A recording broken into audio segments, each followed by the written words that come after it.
Oi you, it's time for another episode of Dorothy and the Dealer. Let's tune into the conversation.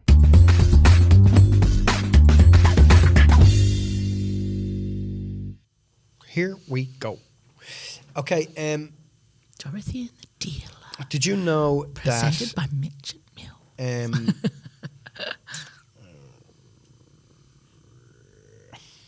Anyway, David Bowie, did you know how he wrote his songs? No? What do you mean?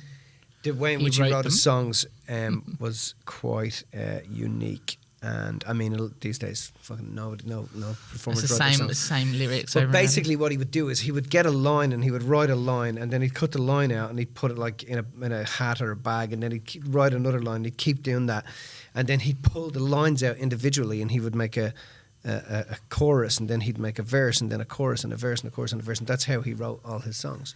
Where do you get this information from? Well, a mate of mine was Seriously? a huge Bowie fan, and he was telling me about it. Bowie's pretty cool. But That's pretty cool. Yeah. and, I mean, I think the change in Bowie was when he did Let's Dance, and because he did that. I think that was around about 84, 85. Let's dance, put on your red shoes and dance the blues. I think it was about 84. Is that all you're going to sing for? Yeah, that's what I'm going to say. I think that was 84. I'm glad when you he looked did up the that. lyrics for that. But it was kind of the end of his. I mean, I think it was really the end of his really popular singing career. Don't you think? I don't know. I don't know I don't enough think he about put him. much more after that. I know. I love David Bowie. I love the songs. I love his songs. Did you know that he was But- really good friends with Ricky Gervais? I don't know if I knew that. Yeah, him and Ricky But Gervais. I were know really that good every friends. Christmas time you reshare the Bing Crosby and David Bowie song.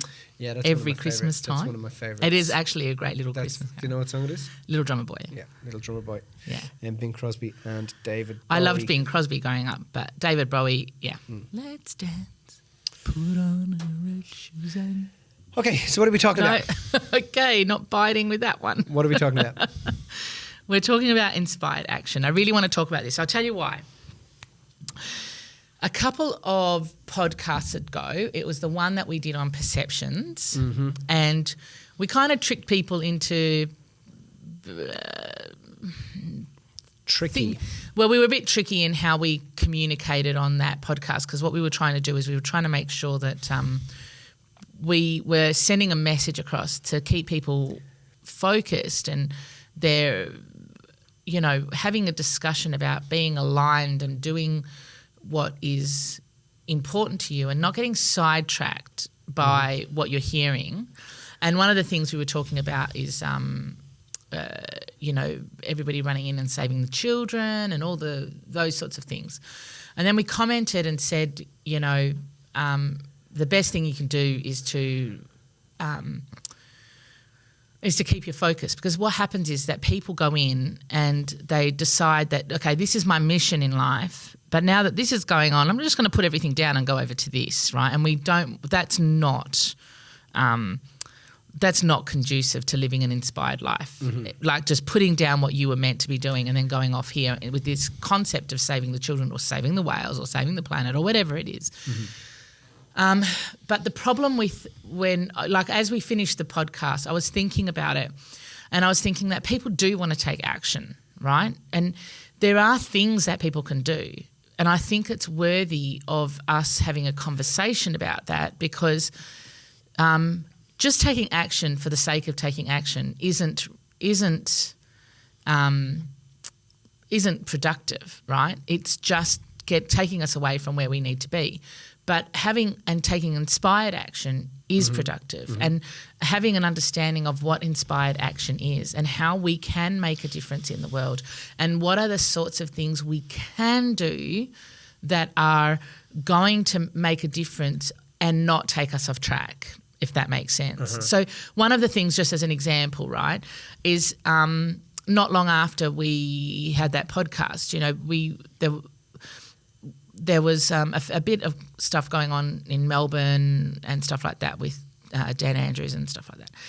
And what happened was people were not knowing what to do. They wanted to be able to take some action. Doesn't mean change the course of their lives, but take some action. And we talked a little bit about someone that I've just started to follow on Instagram, Anna Rose Richards, I think her name is, who recommended that people write letters to their ministers, because at the end of the day, the ministers are there to serve the people, and they don't know what, if we're not telling them what we want, then there's no way that they can give us what we want. So one of the things we can do is to start to take action by writing letters and communicating with people and letting people know where we're at, Yeah. But I thought we need to discuss a little bit about what actual inspired action is, so that we can really be clear with that, because I feel like it's easy to say, no, don't do anything, just go. But until we know what that is actually doing, then people feel like they're not doing anything. Mm-hmm.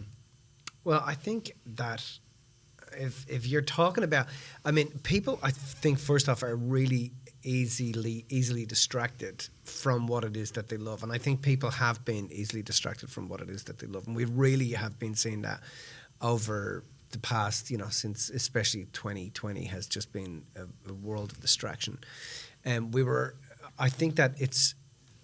What happens with people, though, is that they forget what it is. I mean, people have been, you would perceive people have been dumbed down. When you're in a country where there's plenty of money and, it's really not, you don't get major revolts happening here because, everybody's quite comfortable. There's a lot here. Nobody wants to really upset the apple cart. Does that make sense? Well, yeah, we talked about that in another time because we said that there's been distractions. And so the fact that you've got your Netflix and the fact that you can get your JobKeeper and the fact you've got all that sort of stuff, people don't want to get Yeah, 100%. So people ruffle feathers. So when you're distracted like that and you're you're comfortable in being in that level of uncomfortability, you are not doing what is important to you and what's inspiring to you and what is, unless you're a fucking film critic and that's your job to sit on Netflix and fucking critique films, then, you shouldn't be sitting on there the amount of time that people are sitting on there.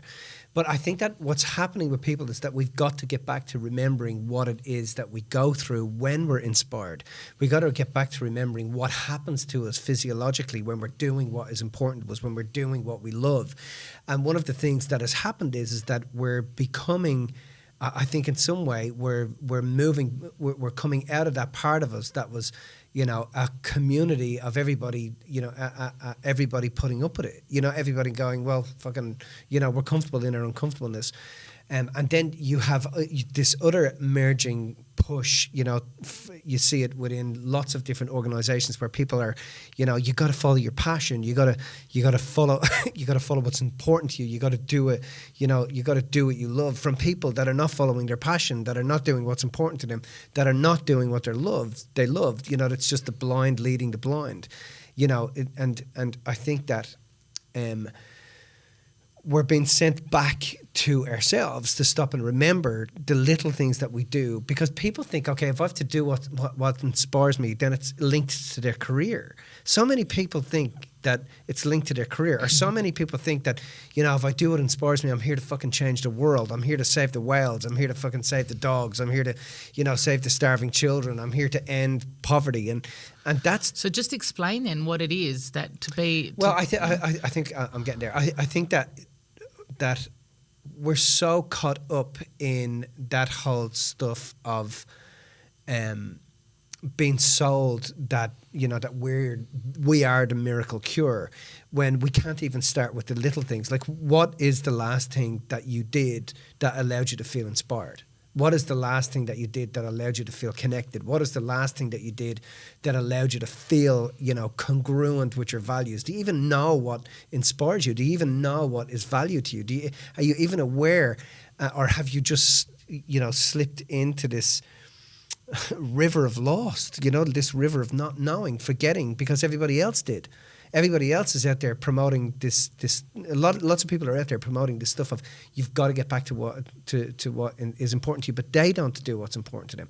So there are physiological effects that happen to us when we're doing what we love, when we're doing what's important to us. Mm-hmm. If we don't connect with those things and we forget that, and then we do that for long enough, it goes out of our system. We, the true nature is very simple of when we know that we're in that state of inspiration. What are the little things you're doing every day to remind you, to make sure that that's what's important.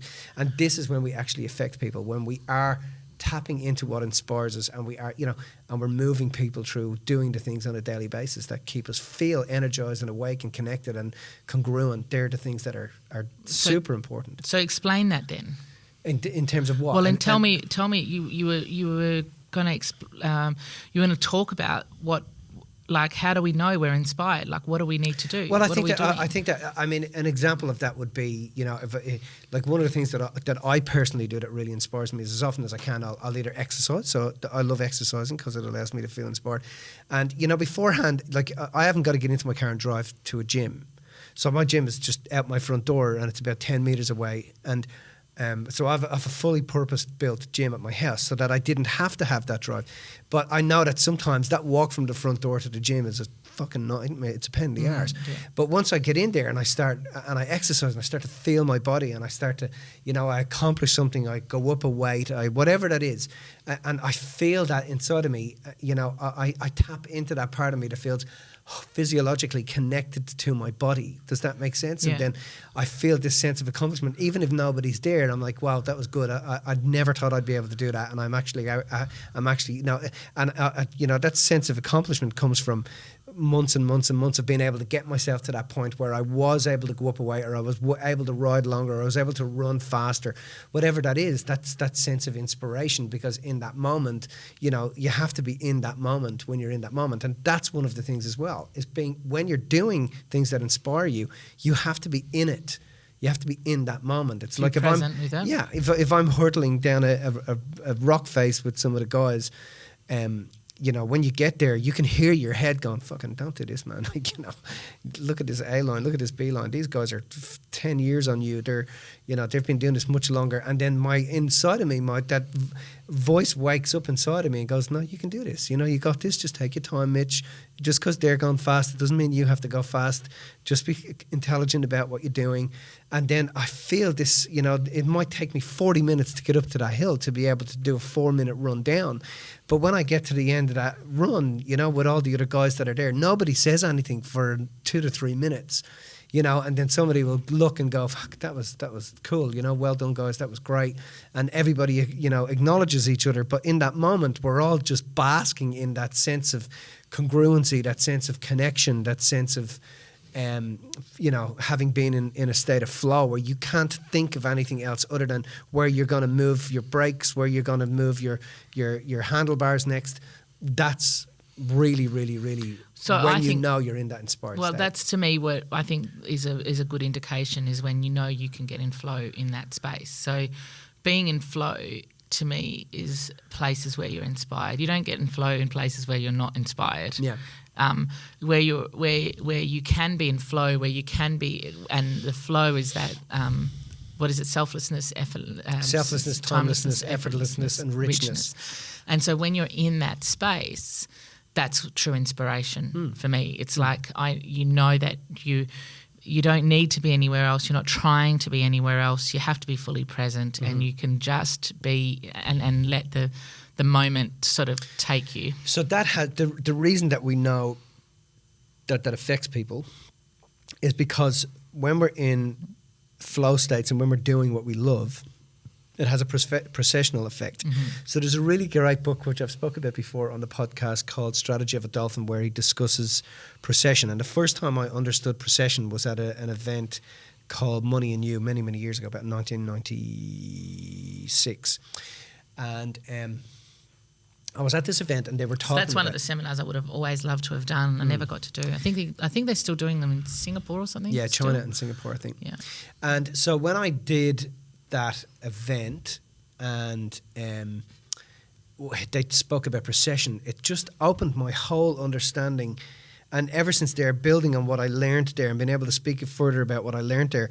And one of the things that I think is really evident now in society in terms of what I learned and how what I learned fits into society now is that lots of people are out doing things and they're wanting the immediate gratification and the immediate satisfaction from what they're doing. And they feel that if they don't get it immediately, because we're in an immediate world at the moment, if they don't get it immediately, then they don't feel that they're on track. So lots of people are lost because they're not getting the immediate gratification from the actions that they're taking in terms of their career, their families, that.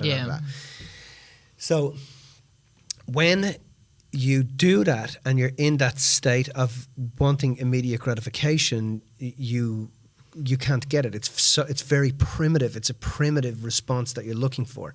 But if you understand how precession works, and precession is basically, if you can imagine that there are two flowers, when one bee is picking up the pollen from one flower, flying to the next flower, almost said swimming there, flying to the next flower. When he gets to the next flower, you think that he's pollinating the next flower. But in actual fact, what the bee is doing, it's pollinating everywhere around the flower. Sure, there's pollen ends up on the next flower, but it's spreading the pollen into the air with its wings as it flies. The pollen falls off and goes into the air. This is what precession is. The precessional effect, as opposed to the immediate gratification from turning up at the next flower, the precessional effect is much greater. The force of that precessional effects is much greater than just from point to point. Yeah. So people, because they can't see the precessional effect that they're having in their reality immediately, they don't feel they're being effective in the world. But in actual fact, they are being effective in the world. But because they don't see it, this is how people get lost. If you understand that what it is you've got to feel, that lets you know you're congruent with your values and you are processionally affecting the world.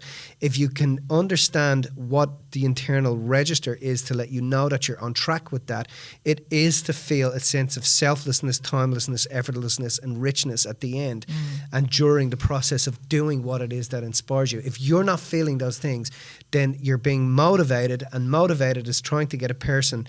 Motivated is distorted sensory input ducking into the motor function of the body and the brain, a motor function of the brain, which is affecting the body and compelling the body to go and do things that it doesn't want to do. Yes. So the motivation is external, inspiration is internal. Internal, yeah. Motivation needs an outside source to, lead you there, with a treat or a cookie or something. Or to acknowledge you or pat you on the back or say well done or put you on a pedestal. As opposed to intrinsic, where it's just that and that inspiration, which is intrinsic, and it's about getting that for yourself, not needing the outward source. Yeah. So you're saying that the processional effect of your actions is important, because I think when we're talking about people just wanting to take action and go in and save the whales or save the world, they're doing it because of this motivational effect that they think they're going to have once they achieve this result, not understanding that it's actually, because when the bee goes to the flower, it's all the places in between that get pollinated as well as the flower at the end. So it's the process. And so the process is about doing what you love. And when you do what you love, so how does you being on your bike or, doing the things that you love, how does that make a difference in the world? Like if we're taking inspired action, what does it mean to take inspired action? Well, the first thing to do is first thing. The reason I'm saying that is because you're not going to save the fucking world. You're not going to save the fucking whales. You're not going to save the dogs. You're not going to save the children. You're not going to do that. Yeah. Right? And so the thing that you have to get rid of that unrealistic expectation, because you're doomed for failure if you have that in your fucking head. One of the biggest problems that we face as human beings is having unrealistic expectations, because when they're not met, on ourselves or on other people, that's when we get disappointed in ourselves or disappointed in others. So I think the first thing that people can do is find that one thing that gets them into that state of flow. Start to remember the actions that they take that allow them to feel that, and build more on those actions on a daily basis. I think that's so. But people feel sometimes guilty that they're not fucking saving the world. Well, but what if you're causing more problems not doing what you love? Well, I think that the way that we can just describe it on a smaller scale is that in you doing what you love, not only does it affect yourself, but it also affects your kids because they see like Ollie follows you to the gym and he tries to copy you because he'll get into his little shorts when you're going out to the gym. Runs around his jocks. Yeah, and says, I'm going to the gym with Dad.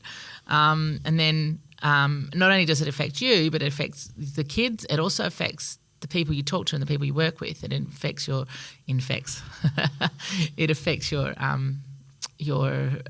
friendships, and it affects the way you socialise. It affects what you communicate to people on this podcast, and everyone's got an influence in the world. Yeah. Regardless of what the level of what influence you perceive, you not only affect yourself, but you affect other people as a result of your actions. Well, think about it. The fucking bee flying from one flower to another flower is a bee. It's a tiny insect. But without them, we're gone. Within 4 years, we would be gone. Yeah. So if that tiny insect, just in the action of flying from one flower to another flower, can affect the world, then the big actions, the little actions that you take, as well as the big actions, affect the world just as much. You know, but we're sold this delusion of, you know, we're fucking going to change the food intake of the world. We're going to end fucking Coca-Cola, or we're going to, you know, end, you know, bring back democracy or all that sort of stuff. And it's just crazy. So you think that, basically the best inspired action you can take is to transform yourself. Yeah. In terms of, then transforming, it's not about transforming, it's about being as... Well, it's look, as connected to yourself and as congruent. Because if you're trying to say, so the way I see it, right, is people are there trying to save the children, but they don't want to save themselves. They don't want to go and live wholeheartedly. They don't want to go and, they want to save the whales, but they don't want to look at the part of themselves that they perceive needs saving, because that's the only reason they will try and fix someone else, because it's a good scapegoat to not look at ourselves. I saw somebody say a great quote, or not a quote, she wasn't saying a quote, she was just saying it, but I can't remember who it was. I was just listening to it on Instagram, I think, and she said, it's other people's awakening is not our job. Other people's awakening is not our job. So what do you think that Living wholeheartedly is your only job. Because you cannot, like you always say, you can't squeeze a green fig ripe. You can't try and fit something square into a round hole. It doesn't work that way. If I want to rob you of your dreams and aspirations, I'll try to impose on top of you a desire to make changes in the world that are fucking impossible. Yes. By one person. Correct. So but it has to start with one person either way. Yeah. And it starts, if we all did what we loved, and we all loved what we did, we would be a completely different world. 100%, yes. So that whole concept of wanting to try and fix out there, to me, is a scapegoat for not wanting to look inside, not looking at where you perceive you needed saving, or what you perceive you wanted somebody to do for you, or whatever. And instead of doing that for ourselves, it's easier to go out in the world and say, oh, this is broken, this is this is not working. So the inspired action comes by taking back who we are, living as authentically as possible. Because when we live as authentically as possible, we're living in our values. We're living from inspiration. And then whatever whatever action we're taking, then from that point can be inspired action. Whereas if you're just running in and you're just cancelling what you're doing over here to go and fix something over here, that's not inspired. That is that's a stimulus response. Yeah, and it's trying to get an outcome, or it's trying to get an outcome on the outside instead of looking at what you actually need to do on the inside. So, when we see stuff going on in the world, we have to look at, and I suppose the best way to help is to look at, well, what are we doing? What am I noticing out there? And where is this me? And what can I do to be the best example of me that I can possibly be? And that doesn't mean that you can't write to people and you can't talk to people, etc. But you've got to be aware that starts with you and your inspiration, because that's what processionally goes out into the world. And that's what's processionally affecting yourself, your kids, the people around you, whether they, a really good example of that for me is that people will come, like in the last few months, I've had a few people come to me, or I've heard people say different things over time. Like there was one lady in the middle of the whole lockdown situation here in Perth, or just after, and she said, she came over to me. I'd met her in the shopping centre, and she came over to me and she said, you know, what you do, she said, has totally transformed how I see this scenario here at the moment. I can't even go and visit my grandmother who's ill in Adelaide, like dying in Adelaide. She literally died the night that I spoke to her that night. But she was able to tell me about the effect that we'd had that we didn't even realise that we'd had. Somebody else comes and says, you know, I've implemented the wealth. Literally just this morning we get somebody else send a message in saying that they've implemented certain things because they've just been they were just listening to. These are not things that we consciously are aware of that we're doing, but our inspiration is infiltrating in ways that we're not aware of, and we'll never be aware of the full extent of it. So the more and more we can be those versions of ourselves, that's us, that's anybody, we get to have that impact, and then that's the best way to take action because you're inspiring other people by your own actions. Well, I also think that when you understand procession and you understand what is happening processionally as you do what you love, because people say to me, you know, I don't know what I'm here to do, I don't know, and it's like stop tagging that to some sort of service, but in actual fact ask yourself the question, what have I done today that's allowed me to feel connected, inspired, selflessness, a sense of timelessness, a sense of effortlessness, a sense of richness? Was it that you danced with your little kid? Was it that you played chasing with your wife? Was it, you know, just the little things that I do that allow me to feel those moments, you know, of when I'm in that state, that I know if I just do those things, then I may not see the effect straight away, but I know that I'm processionally affecting. So when people are like in that state, what should they be aware of is happening for them? Like what actually happens as a physiological level? Well, I mean, that's a fucking huge rabbit hole, but I mean, basically what you're doing is you feel that space and time eludes you. You feel that it's not an effort to do it. You feel that afterwards it was rich, and you feel that it was selfless. So it was about both of you. But when you're on your bike ride, for example, what do you feel in terms of your body and I'm very present to everything that's happening around me. So I can see everything that's going on around me. I know that one wrong move. You're not thinking about dinner tonight. No. You're very in that moment. Yeah. You're not thinking about, like I just met Matt on the weekend. He just been out for a ride. I was at the park. He pulled up on his bike. And I'm like, dude, you should have given me a ring. I'd have come for a ride with you. And he was like, no. My head was just clogged. I just had to get out and go for a ride. Yeah. And that's what it's about. Do the things that unclog you, that unplug you. You know, plug out, switch off, and tune into yourself. And that's really what happens when you're on a bike. You used to start all the videos on Facebook like that. Plug out, tune in for 2 minutes. Yeah. One came on the Facebook feed as a memory not long ago. The kids do that for me. Yeah. I get like obviously if I had my own kids it probably wouldn't, but when I get a chance to be around kids and just I get to plug out and just be present, you know, that's one of the ways anyway for me. Cool. Anyway, I hope that helped. If you found this information inspiring, make sure you subscribe and tune in to the next Dorothy and the Dealer podcast.